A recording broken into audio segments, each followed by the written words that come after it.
কোরআন শরীফে আছে, আল্লাহ বলছেন আমি মানুষের অবস্থা দিন বদলাই, আমি আল্লাহ সময় বদলাই, সময় বদলাই। কোরআন শরীফে আছে সূরা হুদের মধ্যে আল্লাহ বলেন আমি কখনো বান্দাকে কষ্ট আর মুসিবতের পরে সুখ এনে দেই। আবার আল্লাহই বলছে আমি কখনো বান্দাকে সুখ আর আনন্দ আর ফুর্তির পরে দুঃখ এনে দেই, দুঃখ এনে দেই।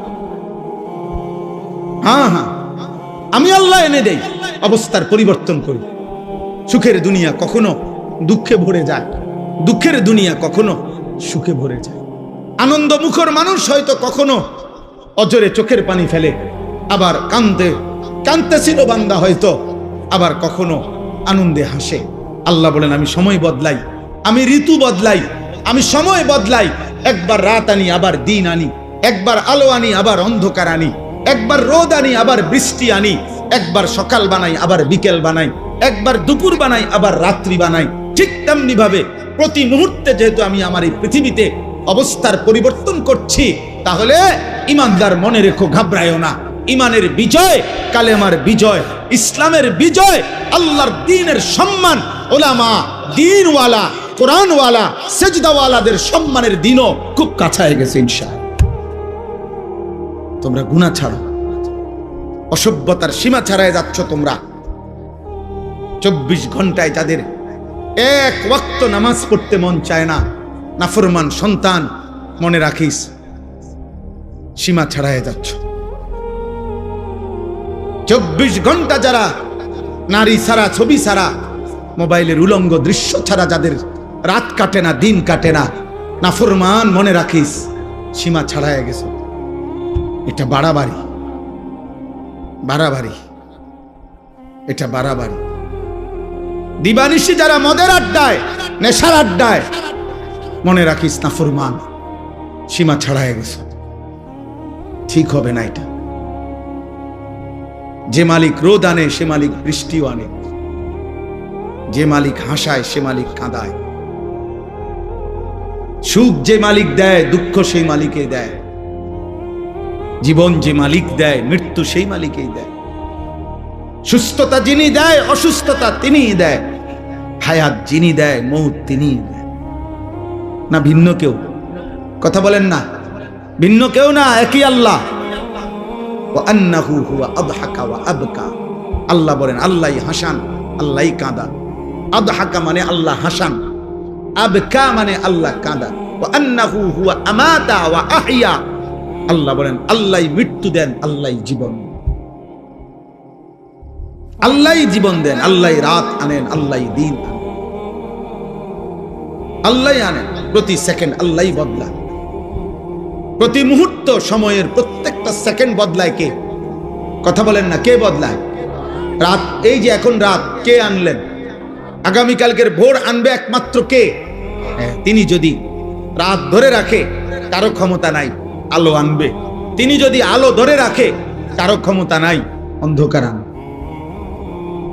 বলো ভাই, আফসোসের বিষয়, আফসোসের বিষয় আব্বা। এশার নামাজের টাইম হইছে, এই সময়ও যে ছেলেগুলো এখানে দাঁড়াইয়া ছিল, এমন অসভ্য বেয়াদব কেমনে হইল আব্বা?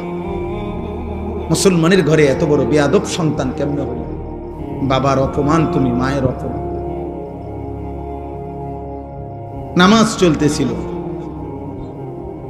এখন ওয়াজ শুনতে আসছো। কি ওয়াজ শুনবো আব্বা?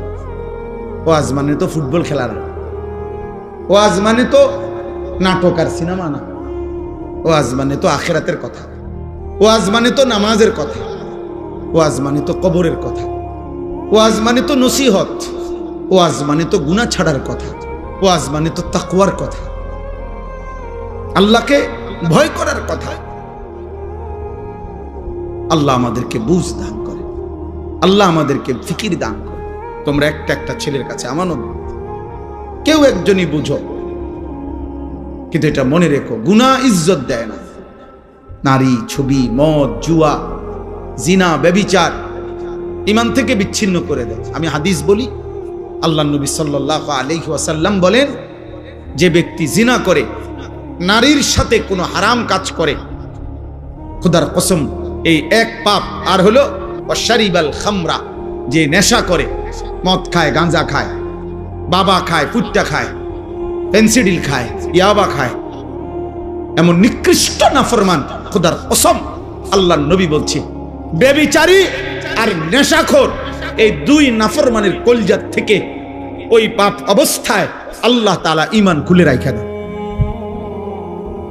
এই কোরআন ধরে বল, এই কোরআন হাতে ধরে বল, আল্লাহ তার কলিজা হৃদয় থেকে ঈমান বের করে ফেলে। আল্লাহ বলে নেশাখোর ঈমানটা দিয়ে যা, যা আমার ঈমান আমি রেখে দিলাম, এবারে বেঈমান যা তুই যা। আল্লাহ বলে চরিত্রহীন লম্পট নারীর সাথে গুনাহ করবি, ঠিক আছে যা, আমার ঈমান আমারে দিয়া যা, আমি ঈমান রেখে দিলাম, কালিমা রেখে দিলাম, এবার যা। কি সাংঘাতিক কথা! ঈমানবিহীন যদি মৃত্যু হয়, এই ঈমান যদি আর ফিরে না আসে, এই কালেমা যদি আর ফিরে না যায়, তো দুনিয়ার মানুষে না জানে আমনে মুসলমান, আমনে মানুষে না জানে, আইডি কার্ডে না, তো কবরে কি মানুষ আইডি কার্ড দেয়নি? ভোটার আইডি কার্ড কবরে দেয়নি কেউ, জন্ম নিবন্ধন সনদ দিয়ে কোনো কবরে দরকার আসেনি। আসল সত্য জানে কে? আসল হাকিকত জানে কে? আল্লাহ। এজন্য কোরআনুল কারীমে আল্লাহ বলছে, বান্দা কোরবানি তো করছো সবাই, কিন্তু আসমানে পৌঁছছে কোনটা সেটা তো আমি আল্লাহ তাআলা বলে দিয়েছি, ওয়ালাকিন ইয়ানালুহুত তাকওয়া মিনকুম। তাকওয়া গুনাহমুক্ত জীবন। কোরবানির প্রত্যেকটা শুরু থেকে শেষ পর্যন্ত গুনাহমুক্ত জিন্দেগি যার, গুনাহমুক্ত তাকওয়া, আসমানে পৌঁছবে কেবল তা, বাকিগুলো জমিনের কোরবানি জমিনেই থাকে। কোরবানি তো করছিল হাবিলও, কোরবানি তো করছে কাবিলও। পৃথিবীর আশ্চর্য গুরুত্বপূর্ণ কথা হলো, সর্বপ্রথম এই পৃথিবীতে দুইটা কোরবানি হয়েছে মাত্র। প্রথম দিন হাবিল আর কাবিল, কোরবানি হয়েছে মাত্র দুইটা। প্রথম দিন, সর্বপ্রথম, সেই প্রথম দিনের দুইটা কোরবানির মধ্যেই আল্লাহ বলছে কোরআনে, ফাতুকুব্বিলা মিন আহাদিহিমা ওয়া লাম ইউতাকাব্বাল মিনাল আখার।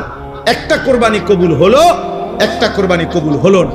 তাহলে মাত্র কোরবানি হয়েছে দুইটা, ওইখানেই আল্লাহ একটা বাদ করে দিছে, সেই প্রথম দিনে একটা ফেলে দিছে। আল্লাহ বলছে কবুল হয় নাই একটা, তো সেখানেই আল্লাহ বলে দিছে ইন্নামা ইয়াতাকাব্বালুল্লাহু মিনাল মুত্তাকিন। শোনো বান্দা, কিয়ামত পর্যন্ত কেউ কোরবানি কবুল হবে তার তাকওয়া থাকবে। যা কোরবানি কবুল হবে কার বলেন? বলেন না সবাই, বলেন কার? তাকওয়া থাকবে। তাকওয়া মানে গুনাহমুক্ত জীবন। তাকওয়া মানে কি বলেন? গুনাহমুক্ত জীবন। গুনাহমুক্ত জীবন, গুনাহমুক্ত। কি কি গুনাহমুক্ত? এক নাম্বার সম্পদ গুনাহমুক্ত। এজন্য সুদখোরের টাকায় কোরবানি হয় না, ঘুষখোরের টাকায় কোরবানি হয় না, কিস্তিখোরের টাকায় কোরবানি হয় না, প্রতিদিন বাজারে ব্যবসা করে যে ওজনে কম দেয় এই হারামখোরের টাকায় কোরবানি হয় না, মানুষকে নিয়মিত যে ঠকায়, প্রতিনিয়ত প্রতারণা করে, অবৈধ উপার্জন করে, হারাম রোজগার করে, এই হারামখোরের এই টাকায় কোরবানি আদায় হয়। গোস্ত সিদ্ধ হয়, গোস্ত কি হয়? সিদ্ধ। রুটি দিয়ে খাওয়ান যায়, এটার সমস্যা নাই। রুটি দিয়ে তো ঝোলও খাওয়া যায়, গরুর গোস্ত খাওয়া যায়, মুরগির গোস্ত খাওয়া যায়, রুটি দিয়ে খাইতে অসুবিধা নেই, হেটার লেগে আটকাইতো না। চুলা জিড়াই দেন, পাত্তর চুলা দিলেও সিদ্ধ হয়ে যাবে। বোঝেন না কথা? পাত্তর দিলেও এটা কি হয়ে যাবে? নরম হয়ে যাবে। পাত্তর নরম হয় না আগুনের মধ্যে? চুন বানায় কি দিয়া? পাত্তর দিয়ে তো বানায়। আমি নিজ চোখে দেখছি, সুনামগঞ্জ ছাতক চুনের ফ্যাক্টরি, এরকম বড় বড় পাথর, এগুলোই ভাঙ্গা ভাঙ্গা, এগুলোই কি হয়? চুন বানায়। পাথর এই আগুনের মধ্যে গলে গলে নরম হয়, এগুলোর মধ্যে মেডিসিন কেমিক্যাল দেয়, তো এরপরে চুন হয়। এই জন্য মূলত যে চুন খায় সে পাথরে খায়। হ্যাঁ হ্যাঁ, আমার সত্য কথা এটা, আপনি জিজ্ঞাসা করেন না। তাইলে সিদ্ধ হবে, রুটি দিয়া খাওয়া যাবে আব্বা, কিন্তু গুনাহমুক্ত না হলে আসমানে যাবে না। ইন্নামা ইয়াতাকাব্বালুল্লাহু মিনাল মুত্তাকিন।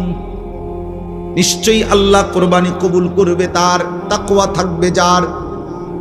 সমস্ত আমলের মধ্যে এই কথাটাই আজকে পড়ছি, সমস্ত ইবাদতের মধ্যে এক মুসলমান, খোদার কসম, এক মুসলমানের জিন্দেগীর সব কিছুতে মনে রাখতে হবে তাকওয়া হলো তার প্রথম প্রধান তার নজর।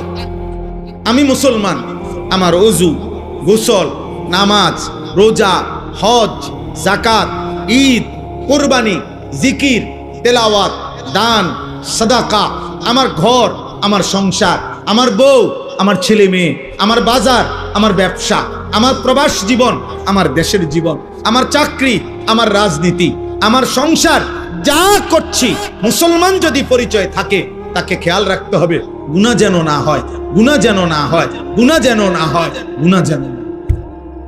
তাকওয়া, এরই নাম তাকওয়া। তাকওয়া শুধু কুরবানিতে না, তাকওয়া নামাজেও, তাকওয়া রোজাতেও, তাকওয়া হজ্জেও, তাকওয়া জিকিরেও, তাকওয়া তেলাওয়াতেও, তাকওয়া কোরআনুল কারীমের তেলাওয়াতেও, তাকওয়া দান সাদকাতেও, তাকওয়া রাজনীতিতেও, তাকওয়া সংসারেও, তাকওয়া স্বামী স্ত্রীর মেলামেশাতেও, তাকওয়া ছেলেপেলের ক্ষেত্রেও, তাকওয়া উপার্জনের সব ক্ষেত্রে, সর্বত্র। যুবক বলো, কিশোর বলো, নারী বলো, পুরুষ বলো, আমি হুজুর, আপনারা পাবলিক, পাবলিক বলেন আর হুজুর বলেন, অলি বলেন আর মুরিদ বলেন, যাই বলেন, মুসলমান মাত্রই জরুরি তাকওয়া, তাকওয়া, তাকওয়া। গুনাহমুক্ত থাকা। আমিও, আপনিও, আমিও কি হুজুরও, পাবলিকও, বক্তাও, শ্রোতাও, ছোট বড় সবাই গুনাহমুক্ত থাকা। প্রিয় ভাই আমার, মুসলমানের সন্তান, তোমাদেরকে অনুরোধ করছি, গুনায় ভরা এই জিন্দেগি কোনো জীবন না,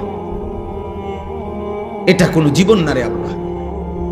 নারী, ছবি, মদ, জুয়া, চুরি, ডাকাতি, জিনা, ব্যভিচার, গান, বাদ্য, অশ্লীলতা, সুদ, ঘুষ, কিস্তি, হারাম রোজগার, এটা কোনো মুসলমানের জীবন না। এ জীবন হাইওয়ানের জীবন, এ জীবন পশুর জীবন, এ জীবন চতুষ্পদ জন্তুর জীবন। হ্যাঁ হ্যাঁ, রাগ করলো এটাই কথা, অভিমান করলো এটাই কথা, এটাই সত্য। আল্লাহ কোরআনুল কারীমের মধ্যে বলছে, যে মানুষের অন্তর আমি আল্লাহকে নিয়ে ভাবে না, যে মানুষের কান আমি আল্লাহর কথা শুনে না, যে মানুষের চোখ আমার আয়াত দেখে না, খোদার কসম আল্লাহ বলছে উলাইকা কাল আনআম, এই মানুষগুলো জানোয়ারের মতো। কিসের মতো বলেন না? আল্লাহ কোরআনে বলছে। আপনি কার সাথে রাগ করবেন? আজকে আমি হাদিস পড়ছি বিকালবেলা বাসায়, আশ্চর্য কথা শুনেন। একটা ছোট্ট বিষয়, আপনি এটারে আপনার কাছে মনে হবে একটা ছোট্ট বিষয়। নামাজি ব্যক্তির সামনে যে সূত্রা দেয়, এটা বুঝেননি আপনারা? মানে নামাজি ব্যক্তির সামনে দিয়ে যাতে কেউ না যায়, কথা বুঝছেন কিনা? এই সামনে একটা ছোট কাঠি কিছু একটা দেয় না মানুষ, এই সূত্রা, এই যে এটা সূত্রা কয় আরবিতে। মানে নামাজি ব্যক্তির সামনে কমপক্ষে সেজদার জায়গাটুকু পার করে একটা কিছু থাকা, যাতে করে এই নামাজির এই সামনে কোনো মুসলমান যাতে কি না যায়। তো নবীজি বলছেন, যদি কোনো ব্যক্তি জানতো যে নামাজি ব্যক্তির সামনে দিয়ে অতিক্রম করা কি পরিমাণ গুনাহ, যদি এটা বুঝতো, তাইলে প্রয়োজনে 40 বছর টানা দাঁড়াইয়া থাকে। এক হাদিস। আরেক হাদিসে আবু হুরায়রার হাদিস হলো যে নবীজি বলছেন, তাহলে সে প্রয়োজনে মিআতু আমিন, 100 বছর হইল দাঁড়াইয়া থাকতো, তবু অতিক্রম করত না। এটা হলো একটা কথা। হাদিসের দ্বিতীয় অংশ আরো মারাত্মক। এই সামান্য এই বিষয়টা যে নামাজি ব্যক্তির সামনে দিয়ে যেন অতিক্রম না করে, নবীজি বলেন, তোমাদের নামাজের সামনে যদি কেউ অতিক্রম করতে চায়, তোমরা তাকে হাত দিয়ে প্রয়োজনে বাধা দাও। যদি বাধা না মানে, তাহলে তুমি তোমার শক্তি প্রয়োগ করো, মানে হাত জোর করে ধরে রাখো, যেন কোনোভাবে তোমার হাত ধাক্কাইয়া সে যাইতে না পারে। নবীজি বলেন এরপরে শব্দ, ফা ইন্নামা হুয়া শাইতানুন, শাইতানুন। খোদার কসম নবী বলে, এই সামনে দিয়ে যে লোকটা চলে যাইতেছে, নিশ্চয়ই সে শয়তান। কারে বলছে? এ মানুষ এটারে বলছে এটা শয়তান। কত ছোট্ট বিষয়, বিষয়টা সামান্য কিনা, কিন্তু নবীজি বলছে এটা শয়তান। নামাজি ব্যক্তি সামনে দিয়ে গেল কেন? তাইলে যে রাসূল সাল্লাল্লাহু আলাইহি সাল্লাম নামাজি ব্যক্তির সামনে অতিক্রমকারী ব্যক্তিটাকে আর কোনো পাপ নাই, শুধু বেড়া দিয়ে গেছে, আর এই কথা বুঝেন না? হ্যাঁ, কি চুরি করছে এনে, এরে নবীজি বলছে এটা শয়তান। এখন বাকি নাফরমান যারা নাফরমানি করছে তাদের পরিচয় কি?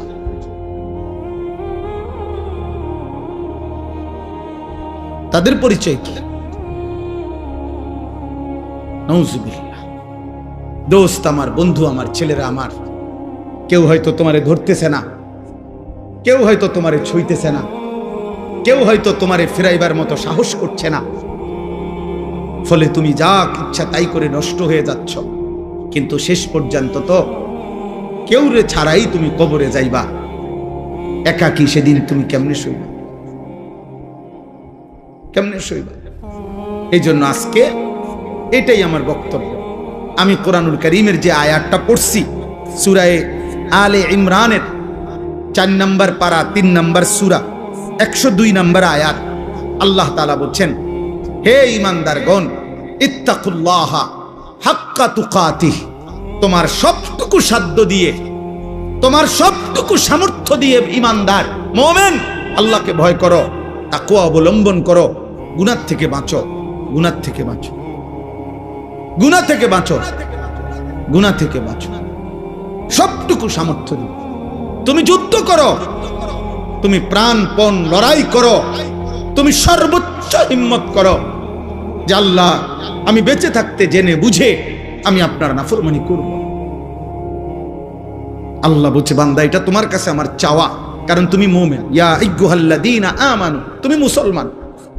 তুমি হিন্দু হইলে আমি বলতাম না, তুমি ইহুদির বাচ্চা হইলে তোমার আমি বলতাম না, তুমি খ্রিস্টান হইলে আমি বলতাম না, তুমি বৌদ্ধ হইলে আমি বলতাম না, তুমি যদি বলতা তুমি মুরতাদ, নাস্তিক, বেঈমান, আল্লাহ বলে তাইলে আমি তোমারে বলতাম না, কিন্তু তুমি বলছো তুমি মুসলমান, এই জন্য তোমাকে বলছি। এখন আমরা যারা এখানে দাঁড়ায়া বসে আছি, আমরা নিজেকে মুসলমান বলি তো? কথা বলে না? ছেলেরা বলো না তোমরা মুসলমান? সবাই বলো তো। তোমাদেরকে আল্লাহ বলছে, ইত্তাকুল্লাহা হাক্কা তুকাতিহ, ভয় করো। আল্লাহকে ভয় করা মানেই হলো গুনাহ ছেড়ে দাও। আল্লাহকে ভয় করার প্রথম তর্জমা গুনাহ বর্জন করো। এই জন্যই তো বলছে আল্লাহ, যদি গুনাহই ছাড়তে না পারো বান্দা, আমার ঈমান আমারে দিয়া দাও, লাগবে না, যা। তোমার মতো 2-4 জন নষ্ট মানুষ ঈমানদার না হইলেও আমার আখিরাতে অসুবিধা হবে না, আমার জান্নাতেও লোকের ঘাটতি হবে। এই জন্য নবীজি বলছে যে মদখোরের কলিজার থেকে, নেশাখোরের কলিজার থেকে আল্লাহ ঈমান রাইখা দেয়, যা দিয়া যা। জিনা ব্যভিচার করে যে নারীর সাথে, হারাম প্রেম, হারাম সম্পর্ক, অশ্লীলতা যে করে, আল্লাহ তার হৃদয় থেকে ঈমান রেখে দেয়, যা আমার ঈমান আমারে দিয়া যা, যা যা বেঈমান, এবার যা বাইরে। আল্লাহ নবী, আল্লাহ কোরআনে বলছেন, হে সুদখোর, আমি আল্লাহর সাথে সুদ খাচ্ছ, ঠিক আছে খাও, শুধু মনে রেখো আমি আল্লাহর সাথে যুদ্ধের ঘোষণা শুনে নাও, তোর লগে আমি যুদ্ধ করব, দেখি তুই আমার সাথে যুদ্ধ কইরা তোর অভাব কেমনে মিটাস। আমি আল্লাহ, আমি থাকতে তোর আমি দেখব। খোদার কসম, এটা কোরআনের আয়াত। আল্লাহ সুদখোরকে ডাইরেক্ট বলছে, তোর লগে আমি যুদ্ধ করলাম, যুদ্ধের ঘোষণা দিলাম, আমি তোর অভাব দূর করব না, তাই তোর কোন আব্বা তোর অভাব দূর করে আমি দেখব, তোর কোন বাফে আছে। এই জন্য পৃথিবীর একটা সুদখোর আজ পর্যন্ত সুখের কোনো দাবি করতে পারে নাই। লোনের পর লোন নিতেছে, টাকার পর টাকা নিতেছে, একটা পর্যায়ে দেউলিয়া হইয়া, একটা পর্যায়ে দেউলিয়া। কালকে রাত্রে, গতকালকে রাত্রে, আহা, একজনের কথা আমারে বলতেছে, একজন শুনাইছে, দোয়া চাইছে যে হুজুর, লোন নিতে নিতে, সুদ নিতে নিতে 400 কোটি টাকা নিছে, নিয়ে একসাথে বড় বড় প্রকল্প 6টা কোটি কোটি টাকা খরচ করে এক একটাতে ব্যয় করে সাজাইছে। এখন যারা টাকা নিছে দিছে উনারে, সবাই একসাথে টাকা খুঁজতেছে। এখন সে সুদের টাকা সুদ করবে নাকি বেচা কিনা কইরা টাকা উঠাবে, পুঁজি আনবো না লাভ আনবো, কোনো কিছু নাই। একেবারে কসম শুনাইতেছে যে শেষ পর্যন্ত এখন দেউলিয়া হইয়া বাড়ি ছাড়া। আর এই গত 3-4 মাস আগে স্ত্রী, ওই লোক বলতেছে আমার কাছে চোখের পানি ফেলার মতো, বলতেছে হুজুর উনার স্ত্রীর পায়ে ধরে রয়েছে, বউয়ের পাও ধরে রয়েছে ওই কোটি কোটি টাকার মালিক, যে তুমি আমারে ছেড়ে যাইও না, আমার এখন আর কিচ্ছু নাই। বেটি বলে না, তোর কাছে যেহেতু কিছুই না, সম্পদ কিচ্ছু নাই, আমি তোর মতো ফকিরের কাছে থাকবো না, কয়ে বউ চলে গেছে। আহা, দুনিয়া তারে আজ কোথায় নিয়ে গেছে, হারাম তাকে আজ কোথায় নিয়ে গেছে। আজ ঘর হারা, স্ত্রী হারা, মানুষের সাথে সম্পর্ক হারা। এই জন্য গুনাহ ইজ্জত দেয় না আব্বা, আজ না হোক কাল লজ্জিত করে। এটাই আমার শেষ কথা। আমি অনুরোধ করলাম, গুনাহ ইজ্জত দেয় না, গুনাহ সম্মান দেয় না। তোমরা যারা ইনসাফ যদি থাকে, বিবেক যদি থাকে, আব্বা একটা ছেলেকে বলি, তোমরা যারা নামাজ পড়ো না, আল্লাহর সাক্ষী রেখা যদি এখানে আইসা দাঁড়ায়া বলো তোমার বিবেক কি বলে, এই সমাজের মানুষ তোমারে কি মনে করে? তোমরা যারা চুল মুশরিক বেঈমানের মতো, একটা ছেলে এখানে আইসা দাঁড়াও, এখানে ক্যামেরা হইতেছে, তোমরা ইয়া কও যে এই সমাজের মানুষ তোমাকে কি মনে করে, তোমার বিবেক কি বলে? তোমরা যারা নারী দেখো, ছবি দেখো, অশ্লীল দৃশ্য দেখো, উলঙ্গ নাচ গান নর্তকীর ছবি দেখো, তোমার মতো হাইওয়ানকে, তোমার মতো মানুষরূপী পশুকে এই সমাজের মানুষ কি ভাবে? চলো এখন ইয়া হোক, এখানে তো মানুষ আছে, তুমি জিজ্ঞাও আইও একজন যে ভাই আমি 5 ওয়াক্ত নামাজের একটা সেজদা আজকের দিনে দেই নাই, আপনাদের বিবেচনা কেমন আমারে মনে হয়? তো তুমি এসে দাঁড়ায় কও, যদি সুযোগ থাকতো, মুক্ত অনুমতি থাকতো, তো সবাই তোমার একটা একটা জুতা দিয়ে বাড়ি দিবে। হয়তো এদ্দুর সাহস করবে না মানুষ, পারবে না হয়তো এদ্দুর হিম্মত করতে, কিন্তু বাস্তবতা হইল থুতু মারারই যোগ্য যে আমরা তো তোকে এতটা নাফরমান ভাবি নাই। তুমি বলো, চ্যালেঞ্জ করো, এখন আসো। আবার আমরা যারা নামাজ পড়ছি তো আমরাও বলি যে আমরা আজকে ফজর থেকে এশা পর্যন্ত খোদার কসম 5 ওয়াক্ত নামাজ মসজিদের জামাতে পড়ছি।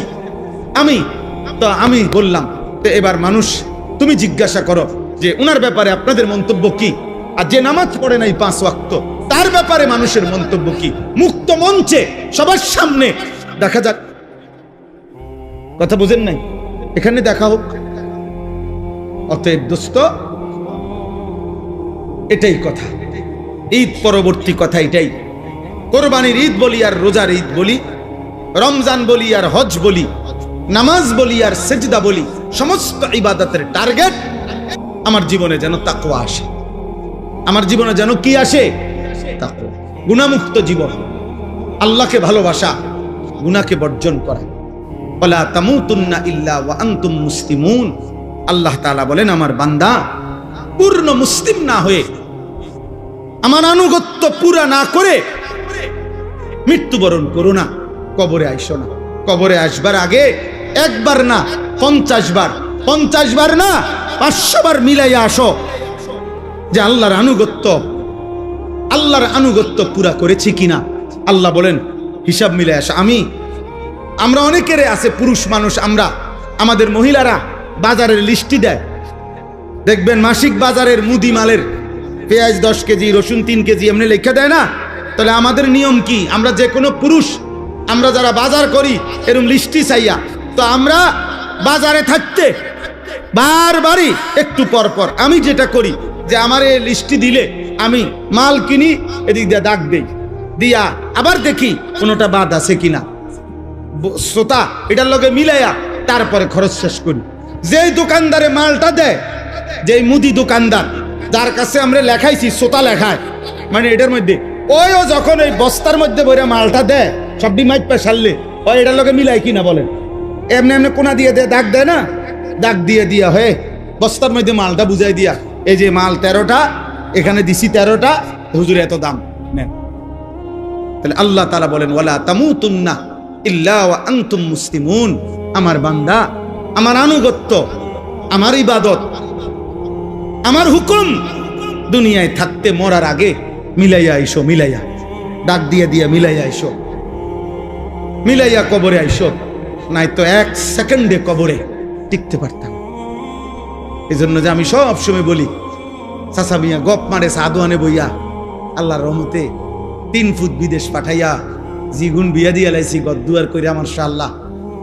এখন আল্লাহর রহমতে আপনার দোয়ায় আর কোনো টেনশন নাই, ওনার মূল্য কোনো দুঃখ নাই। না, আপনি মরেন আল্লাহর রহমতে, আপনি খুব দ্রুত সময় মরিয়া যান চাচা। আপনি মরিয়া না দেখবেন দুঃখ কাকে বলে। হ্যাঁ, কবর বুঝি বিদেশের হিসাবে, কথা বলে না, কবর বুঝি বিল্ডিং এর হিসাবে। তো এটি কি কইলেন আপনি? এগুলো কি শুনাইলেন মানুষের? আখিরাতের কথা কি দিয়ে বুঝাইলেন? বিল্ডিং দিয়া। নাউজুবিল্লাহ। আল্লাহ আমাদেরকে হেফাজত করেন, আল্লাহ আমাদের সবাইকে কবুল করেন। আজকের এই আলগি নওজওয়ান, এই ছোট্ট ছোট্ট কিশোর ছেলেগুলো যারা এই মাহফিলটা সাজিয়েছে, আল্লাহ আমাদের সবাইকে কবুল করে নেন। আল্লাহ পাক তাদেরকে উত্তম বিনিময় দান করেন। ছেলেরা মদের আড্ডা, জুয়ার আড্ডা, নারীর আড্ডা, জিনার আড্ডা, বেবিচারের আড্ডা ছেড়ে দাও। জীবনটা সুন্দর করো, জীবনটা সুন্দর করো। আল্লাহ আমাদের সবাইকে কবুল করে নেন। ওমর রাদিয়াল্লাহু তাআলা আনহু মাঝখান দিয়ে শুধু একটা কাজ করছে। প্রথম থেকে উনার আচরণটা ছিল উগ্র। উনি তরবারি হাতে নিয়ে বলছে মক্কার কুরাইশদেরকে যে মুহাম্মদকে আমি এক্ষণ কল্লা নিয়ে আসতেছি, তোমরা কাবাগরের সামনে গিয়ে দাঁড়াও, আমি আসতেছি। প্রতিমধ্যে শুনছে ওমরের বোন আর বোন জামাই কালেমা গ্রহণ করছে। এবার আরো উত্তেজিত হয়ে ওনাদের ঘরে গিয়ে ওনাদেরকে আচ্ছা মতো মারছে, মেরে রক্তাক্ত করে ফেলছে ওমরের বোন জামাই এবং বোনকে। ওমরের বোন জামাই বিখ্যাত সাহাবী ছিলেন, হযরত সাঈদ ইবনে যায়েদ, যাকে মারছে। বেহেশতের সুসংবাদ প্রাপ্ত আশারায়ে মুবাশশারা যে 10 জন সাহাবী, এর মধ্যে একজন হলো এই উমরের এই বোন জামাই। অনেক বড় সাহাবী, মুস্তাজাবুদ দাওয়া বলা হতো ওনাকে। এই সাহাবী ব্যাপারে প্রসিদ্ধ ছিল যে ইনি যা আল্লাহর কাছে চাইতেন আল্লাহ তাই কবুল করতেন। এই উনি এবং ওনার বোনের নাম ছিল ফাতেমা। ভাই তোমরা ওইখানে কি বুঝে বসছো ভাইয়া? এটা তো এমন না যে খেলার মাঠ, তোমরা গ্যালারিতে বসছো। বিষয়টা কি আসলে? মুসলমানের সাথে বসতে লজ্জা কিসের?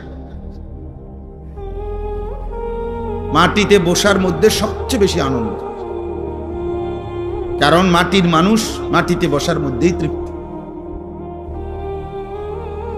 মাটিতে বসার মধ্যেই আমাদের মূল তৃপ্তি, মাটির সাথে সম্পৃক্ততা, এটা আমাদের আসলের সাথে, মূলের সাথে সম্পৃক্ততা। মিনহা খালাকনাকুম ওয়া ফিহা নুঈদুকুম ওয়া মিনহা নুখরিজুকুম তারাতান উখরা। আল্লাহ তাআলা তো এটাই শিখাইছে, এই মাটি থেকেই তোমাদেরকে সৃষ্টি করেছি, এই মাটিতেই আবার তোমাদেরকে কবরে ফিরিয়ে আনব, এই মাটি থেকেই আবার একদিন তোমাদেরকে আমি হাসরের ময়দানে উঠাবো। কাজে তুমি চাইলেও বান্দা মাটির থেকে সম্পর্ক তুমি নিজেকে বিচ্ছিন্ন করতে পারো। বিল্ডিং তোমার 80 তলা হোক, মাটিতেই ফিরতে হবে। বিল্ডিং তোমার রাজপ্রাসাদ হোক, একদিন তোমাকে কোথায় ফিরতে হবে? মাটিতেই ফিরতে। অফিহা নুঈদুকুম, এই মাটিতেই তোমাকে ফেরত নিয়ে আসবে। এই জন্য মাটির সাথে সম্পৃক্ততা, এটা তো আমাদের মূলের সাথে সম্পৃক্ত। এই জন্য মাটিতে বসার মধ্যে কোনো লজ্জাও নাই, সংকোচও নাই। এবং কারণ এটাই আমাদের মূল বাস্তবতা। একদিন আমাকে লম্বা সময়ের জন্য এই মাটিতেই শুয়ে থাকতে হবে। তাহলে বলতেছিলাম যে আল্লাহর কথা যদি মনোযোগ দিই, ও ওমরের কথা বলতেছিলাম, তো বোন এবং বোন জামাইকেও এবার আচ্ছাতরে মারছে। কেন? কালেমা গ্রহণ করুন। তাহলে অপরাধের উপরে অপরাধ, পাপের উপরে আরো পাপ। একে তো তরবারি হাতে রওনা দিয়েছে নবী সাল্লাল্লাহু আলাইহি সাল্লামকে হত্যা করবে, এটা যে কল্পনা করছে এটাও তো কত বড় পাপ, কত বড় গুনাহ। আবার এই কালেমা গ্রহণ করার অপরাধে বোন আর বোন জামাইকে আচ্ছাতরে রক্তাক্ত করে ফেলছে। কিন্তু ওমর একটা কাজ করে ফেলছে, অল্প একটু কাজ। সেটা হলো যখন রাগ থামছে, মারতে মারতে বল ফিরে গেছে, তখন ওমর রাদিয়াল্লাহু তাআলা আনহু ওনার বোনকে, বোন জামাইকে বলছে একটা কথা, যে তোমরা কি পড়তেছিলা সে শোনাও। আমি যখন ঢুকতেছি তখন শুনতেছিলাম তোমরা কি যেন পড়তেছিলা, এগুলা কি পড়তেছিলা ওটা কও। আরশ আজিমের মালিক আল্লাহ তাআলা বলে, বান্দা ওমর, এটুকু আগ্রহ দেখাইছো আমার কোরআন শুনবার জন্য, যা হেদায়েত দিয়ে দিল। এরপরেই আল্লাহর কোরআন শুনছে এবং কিছুক্ষণের মধ্যেই নবীজির কাছে গিয়ে এই কোরআন শুনে কালেমা পড়ে মুসলমান হয়ে গেছে। তাহলে একটু আগ্রহ দেখাইছে, ফাঁকি দিয়া এতক্ষণ তো যা করছে সব উল্টা পাল্টাই করতেছিল, কিন্তু এখানে এসে একটু আগ্রহ দেখাইছে যে কি পড়তেছিলি তোরা সেটা শোনা। আল্লাহ তাআলার এটুকুই ভাল লাগছে। তো আল্লাহ তাআলা এইটুকু আগ্রহের বিনিময়ে এত বড় গুনাহ করতে রওনা দিছে, হত্যা করবে নবীকে, নাউজুবিল্লাহ। এত বড় পাপের সংকল্প করে যে রওনা দিছে এবং এখনো বোন আর বোন জামাইকে এভাবে মারছে, অন্যায় করছে, কিন্তু ওই যে বললাম একটু আগ্রহ দেখাইছে, আল্লাহর কথা শুনতে চাইছে, আল্লাহ তাআলা এর বরকতেই হেদায়েত দিয়ে দিয়েছে। সূরা তাহা কোরআনের একটা সূরা আছে, ওই সূরার কিছু অংশ তেলাওয়াত করছে।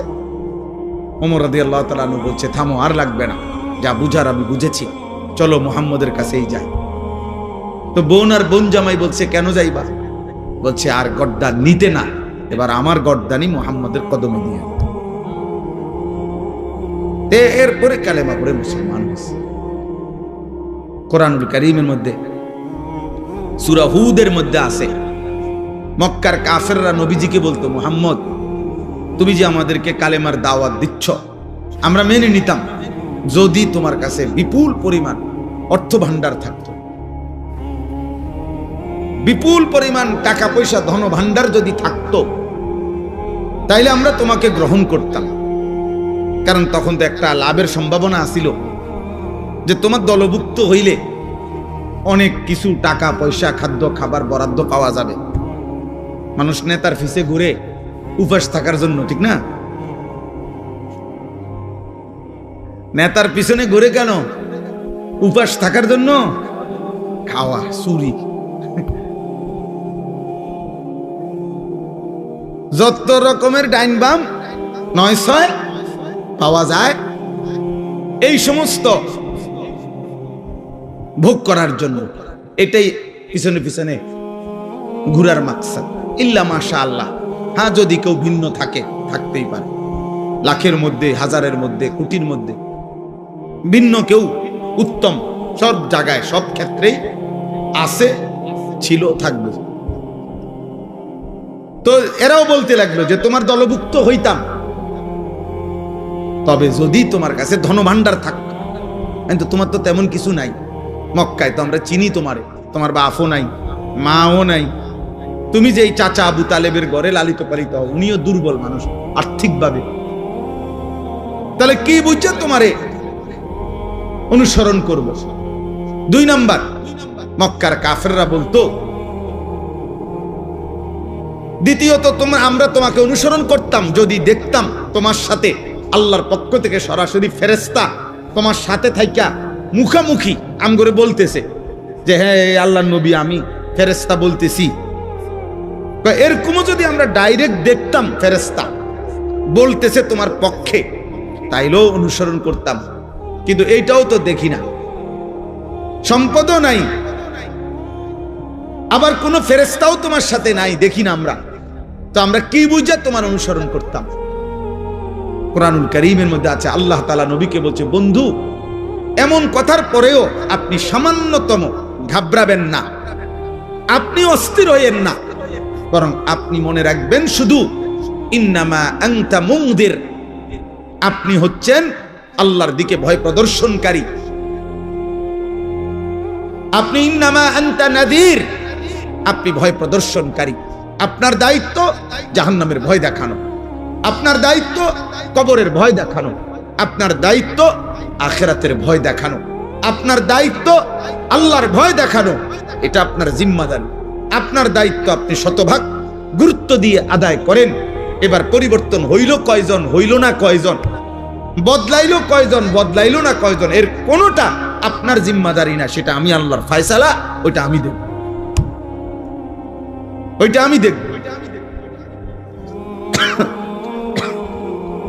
তাইলে আল্লাহ তাআলাই এই নিজাম বলে দিয়েছেন।